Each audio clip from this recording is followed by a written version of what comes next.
Bonjour les vidéopreneurs, ici Guillaume Gardès de vidéastefreelance.fr. Aujourd'hui, j'aimerais faire le point avec vous au sujet des différentes rumeurs qui planent sur le DJI Mavic 3. Franchement, ça a l'air d'être une bombe technologique incroyable, tellement incroyable que je vous conseille de commencer à rédiger vos annonces sur Le Bon Coin pour revendre les anciens modèles. Toutes les informations qui vont suivre, je les tiens d'un certain Jasper Ellens, qui se définit lui-même comme un DJI investigateur.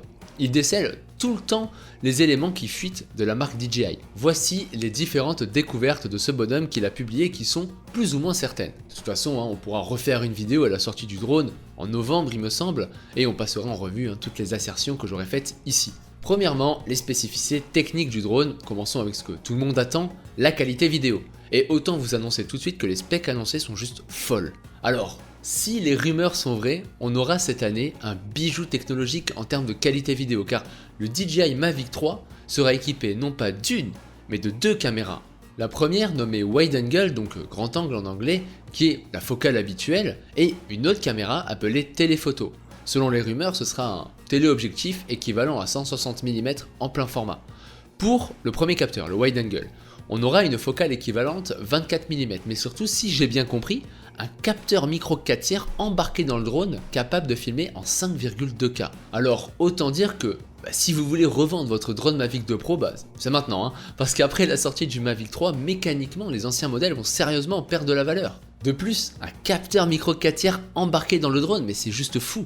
Il y a quelques années, on embarquait seulement des capteurs de téléphone dans les drones et c'était considéré comme une technologie révolutionnaire. Franchement, je me rappelle encore le jour où on était allé acheter notre petit Mavic Pro 1 avec mon associé de l'époque. Donc, comme je disais dans l'introduction, ce drone n'aura pas qu'une caméra, mais deux, et la seconde c'est apparemment un téléobjectif sur un capteur similaire à la taille du Mavic Pro 1. Apparemment, du coup, ce sera une focale de 160 mm en équivalence plein format, bien entendu, de quoi justement aller choper des détails de loin. Donc moi, je reste un peu dubitatif à voir la qualité des images et la stabilisation, car pour stabiliser une focale 160 mm, il faut que la nacelle soit sacrément bien stabilisée et qu'il n'y ait aucun mouvement parasite. L'autre grosse amélioration qui a fuité est le fait que le drone sera proposé en trois versions. Donc les deux premières, on les connaît, c'est celle habituelle, le pack classique et le pack Fly More Combo, donc qui contient juste plus d'accessoires. La troisième version, elle est nouvelle. Elle est énorme et elle va, je pense, redéfinir les standards du milieu. Elle s'appelle le DJI Mavic 3 Ciné Premium Combo. Et ce qui est annoncé est juste dingue, vous allez voir. Premier élément énorme, une mémoire interne. Bon ok, pas fou. Sauf que la mémoire interne annoncée est égale à 1 Tera. Donc aujourd'hui, il n'y a même plus besoin de carte SD. Deuxième élément énorme, le fait de pouvoir enregistrer en Apple ProRes.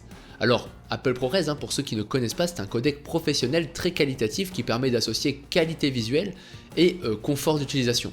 Troisième point notable, l'achat de ce pack comprend une nouvelle radiocommande révolutionnaire qui permet d'avoir une portée de 15 km, de recevoir l'image du drone en Full HD sur un écran 5,5 pouces avec une autonomie de 3 heures. On pourra insérer une carte SD pour récupérer les retours je pense, et se connecter à internet grâce à une clé 4G, et la radiocommande aura aussi une sortie HDMI, ce qui sera intéressant si on veut ajouter par exemple un écran externe. En plus de tout ça, le drone sera équipé d'une détection d'obstacles omnidirectionnelle avec tous les modes que l'on connaît déjà, tels que l'évitement d'obstacles ou les modes de vol intelligents comme l'Active Track, Panorama, Timelapse, etc., etc. Je ne vais pas m'attarder là-dessus, grosso modo c'est ce qu'on a sur tous les drones DJI aujourd'hui. Point de vue prix, et toujours selon Jasper Ellens, les prix seraient les suivants. 2150 € pour le pack normal, 2900 € pour le Fly More Combo et 4800 € pour le Ciné Premium Combo. Alors DJI a mis la barre haute pour les prix et vient clairement chatouiller le marché des professionnels. Personnellement, je suivrai de près la sortie de ce drone et pourquoi pas le tester sur la chaîne si je peux me permettre cet achat. Bien entendu, je prendrai le plus gros modèle ou je le prendrai pas. Il y a d'autres petits éléments qui ont fuité dont je n'ai pas parlé, comme le fait que DJI aurait ajouté une lentille grand angle dans le pack d'accessoires, mais j'ai voulu parler des améliorations les plus importantes concernant le Mavic 3 et celles surtout que j'attends le plus. Cette vidéo est terminée, vous pouvez vous abonner pour suivre mon contenu. En tout cas, moi je vous laisse là, je vous dis à bientôt, bon courage dans vos projets.